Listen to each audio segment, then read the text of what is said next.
I didn't destroy my life with a single bad decision. There was no explosion. There was no sudden tragedy that took everything away from me. I destroyed myself slowly, quietly. I did it with small, comfortable choices that I made every single day. I am 82 years old now, and looking back, I can see the exact moment the rot set in. It started when I turned 55. When I reached 55, I thought I had crossed a finish line. The kids were grown.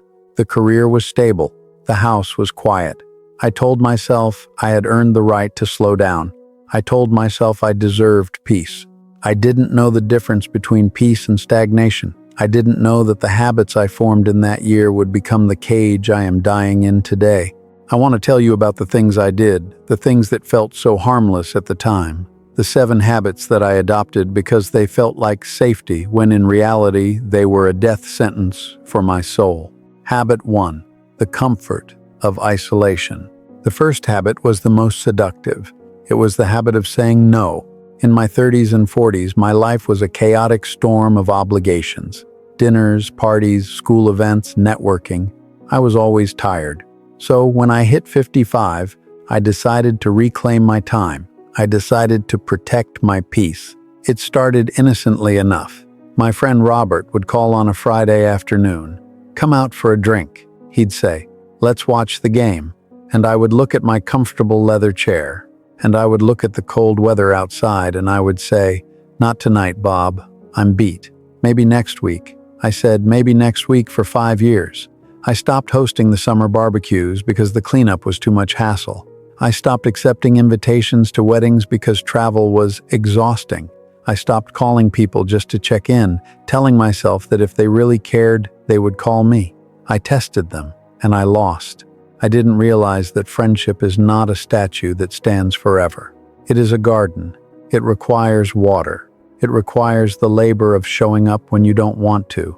Because I was too comfortable to carry the water bucket, the garden died.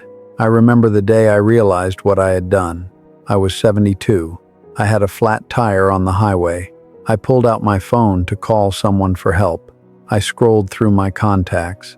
Robert was gone, moved away, or maybe he just gave up on me. The others were just names from a past life. I realized, standing on the side of that road, that I had no one to call. Now, at 82, my house is perfectly quiet. My weekends are undisturbed. I have all the peace I wanted, and it is the loudest, most painful sound in the world. I traded the hassle of people for the comfort of solitude, and now I am drowning in it. Habit 2. The freezing of the mind. The second habit was subtler, but just as damaging. I stopped being a student of the world. Somewhere around 56, I decided that I knew enough. I had my degree. I had my 30 years of work experience. I understood how the world worked. I let my curiosity wither. When the world started to change, when technology leaped forward, when the culture shifted, I didn't try to understand it. I judged it. I waved my hand and said, "I'm too old for that nonsense." I refused to learn the new software at work, forcing the younger staff to cover for me until I was gently pushed into early retirement. I refused to listen to new music, claiming that everything after 1980 was noise. I refused to read new perspectives, sticking to the same newspaper that reinforced what I already believed. I told myself I was being a traditionalist. I told myself I was sticking to my guns. But I was lying. I was just lazy. I was afraid of the feeling of being a beginner again. The consequence of this habit is that I am now a stranger in my own time. I sit at family gatherings, and my grandchildren speak a language I do not understand. They talk about their lives, their tools, their dreams, and I cannot connect with them because I stopped updating my internal map of the world 25 years ago. I see the look in their eyes. It isn't respect. It is pity. They look at me like a relic, a fossil. If I had just kept learning, one new skill a year, one new subject a month, I would still be part of the conversation. Instead, I am an observer, watching the world through a thick glass wall that I built brick by brick. Habit 3. The sedentary surrender. The third habit was physical. It was the surrender to the chair. At 55, the aches arrived, the stiffness in the morning, the twinge in the knee. This is natural. but my reaction to it was fatal. I listened to the pain too much. I treated my body like a car that was ready for the junkyard instead of a machine that needed maintenance. I started taking the elevator for one floor. I stopped the evening walks because it was too cold or I was too tired. I bought a recliner that was easier to sleep in. I hired a kid to mow the lawn, not because I couldn't do it, but because I didn't want to sweat. I embraced the sedentary life as a reward for decades of hard labor. I didn't realize that at 55, you are fighting a war against gravity. If you stop fighting, you lose. The body follows a ruthless rule: use it or lose it. Because I stopped asking my legs to walk miles, they forgot how. Because I stopped reaching for high shelves, my shoulders froze. By 65, I had aged 20 years physically. By 70, I was fragile. I look at men my age who kept moving, the ones who ignored the comfort of the couch, and they are still hiking. They are still traveling Europe. Meanwhile, I measure my life in the distance between the bed and the bathroom. I look at the stairs in my own home, and I see a mountain I can no longer climb. I treated my body with kindness, I thought, but I was actually killing it with neglect. Habit 4. Living in the museum. The fourth habit was the most deceptive. It was the habit of living in the past. Nostalgia is a poison that tastes like honey. At 55, I felt that my best years were behind me. The glory days. The days of building the career, raising the kids, the energy of youth. So I moved mentally into the past. I started telling the same stories. You know the ones. The good old days. I polished my memories like trophies and set them on the mantle. I talked about who I used to be. I talked about what I had done. I stopped making new memories because I was so busy worshiping the old ones. I became a bore. I could see it happen at dinner parties. As soon as I started a sentence with "back in my day," people's eyes would glaze over. They had heard it before. They wanted to talk about the future. I only wanted to talk about the history. But worse than boring others, I bored myself. When you live in the past, you are dead before your heart stops beating. I haven't had a new idea or a truly new adventure in 27 years. I am a museum curator of a life that ended decades ago. I realized too late that 55 isn't the end of the book. It's just the start of the second volume, but I treated it like the epilogue. I sat down in the waiting room of life, clutching my old photo albums, waiting for the end. And the tragedy is, the end is taking a very long time to arrive. Habit 5. The fear of spending. The fifth habit is one that society praises, but it hollowed out my life. It was financial hoarding. At 55, a panic set in. Retirement is coming, I thought. What if I run out of money? What if I get sick? What if the market crashes? So I clamped down. I became a miser. I had the money. I had saved well, but I was terrified to use it. I remember my wife, Martha, bringing me a brochure for a trip to Italy. She had wanted to go her whole life. We could afford it. It wouldn't have ruined us. But I looked at the price tag, and I felt that cold grip of fear in my chest. Maybe next year, I said. Let's wait until the investments recover a bit. Let's be responsible. We never went. Martha got sick 3 years later. The trip to Italy never happened. I bought the cheapest food. I kept the house cold in the winter. I drove a car that was unsafe because I didn't want a car payment.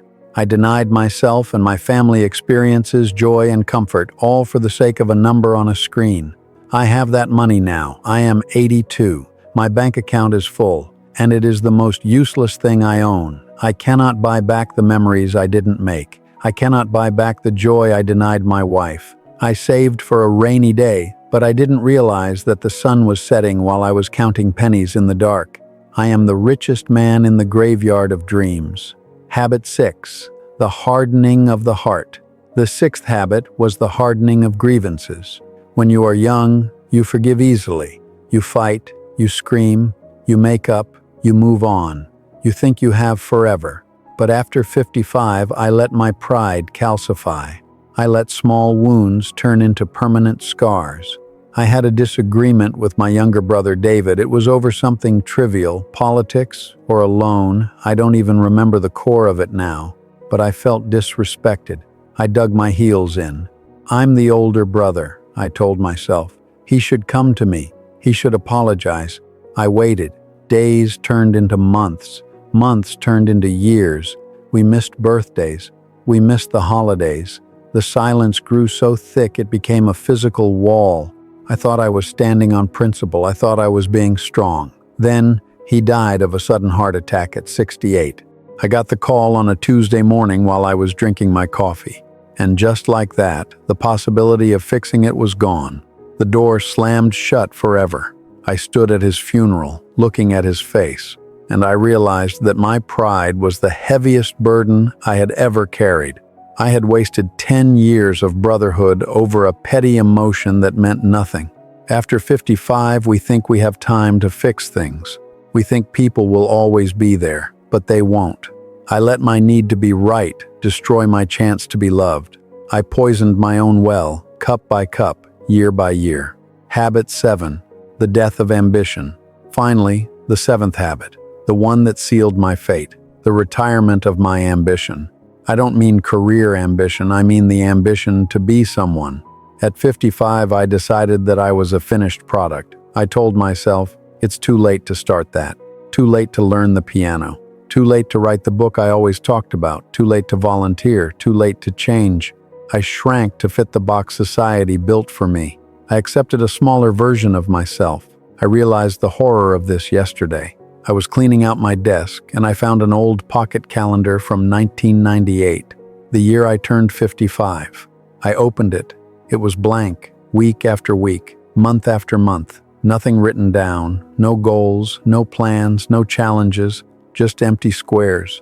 At the time, I thought that blank calendar was freedom. I thought it was a luxury. I know now that it was a surrender. I sat there holding that calendar, my hands shaking, and I wept. Not for the man I am now, but for the man I could have been. I had 30 years ahead of me. That is a second lifetime. I could have become a master carpenter. I could have learned 3 languages. I could have mentored 100 young people, but I did nothing. I sat in the chair. I watched the clock. I waited for time to pass, and it did. It passed me right by. I am telling you this not because I want your pity. I don't deserve it. I had health, I had money, I had time, and I threw it all away with both hands, simply by standing still. I am telling you this because you might still have time. If you are near 55 or 60 or even 70, listen to me. Do not settle. Do not let the cement harden around your feet. The comfort you crave is a lie. It is anesthesia. It puts you to sleep while your life slips out the back door. Wake up. Call the friend you haven't spoken to in years. Book the ticket, even if it scares you. Walk the mile, even if it hurts. Forgive the enemy, not for them, but for you. Learn the new thing, even if you feel foolish. Do not be like me. Do not let your life end decades before your body dies. The chair I am sitting in is comfortable. It is soft. It is warm. But do not be fooled. This chair is a coffin, and I climbed into it 27 years too early.